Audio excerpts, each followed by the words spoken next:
I want to talk about escalation clauses today and strategies you should consider as a buyer if you're going to use the clause, because the clause in and of itself is not really a guarantee that you are making the best offer on a property. I want to say that I'm also on day 3 of a cluster headache, probably brought on by completing my 2022 taxes on time. So an escalation clause, if you're not familiar with it, is a clause in a contract, in a purchase and sale agreement, that a buyer can add that says that I will beat a competing offer by a certain amount of money up to a certain amount of money.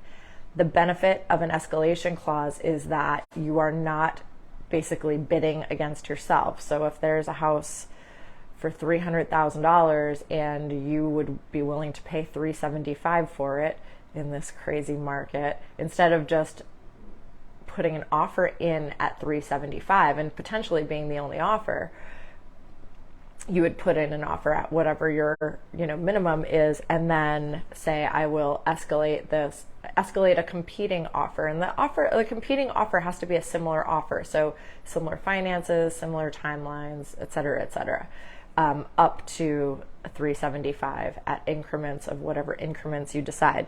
So that is what an escalation clause is. And having written 4 offers this weekend, and a few of them with escalation clauses, this is a conversation I've had a few times this weekend.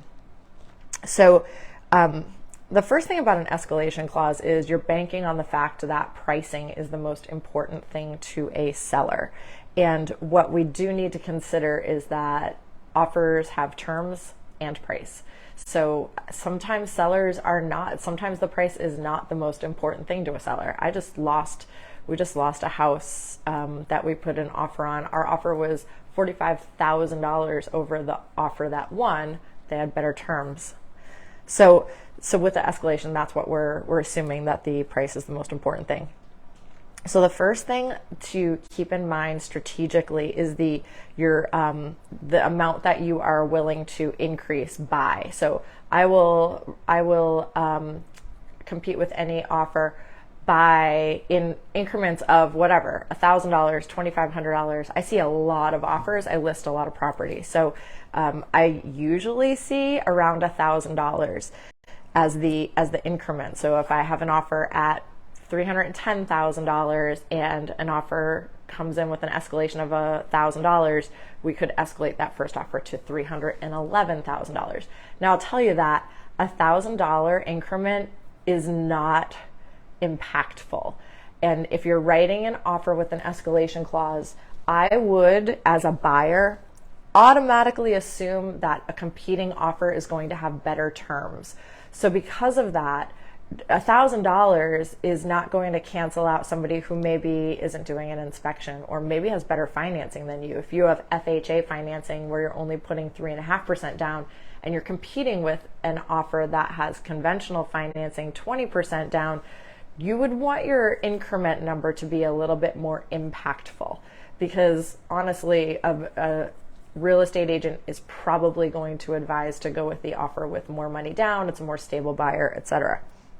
So think of that. Think of what increment you are escalating by. I would not recommend, and I don't recommend any of my personal buyers do it by $1,000 increments. It's not impactful. I see, as a listing agent, $1,000 a lot. I see $2,000 a lot. I say go for impact. You don't want to overpay for this house, but if you want this house, you love this house, do a $5,000 increment.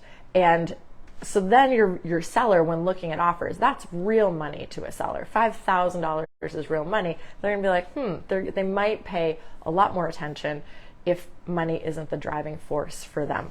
And then when you're with your up to offer, so I will escalate this offer up to $375,000. When you're doing that number, consider the fact that there may be other escalations, and people love using round numbers. So they love 300,000, 325, 350, 375.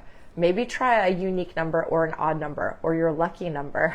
Mine would be 300 and 526, 526. So consider that when doing an escalation. An escalation clause in and of itself is a great tool, but use it strategically to your advantage, because by itself, it might not be the best strategy unless you've really thought it through. If you guys have any questions, please feel free to send me a message. If you have any at-home cluster headache remedies, please send me a message. If you're watching this on YouTube, all of my contact information is below. Feel free to reach out if you have any more questions. Have a great day, guys.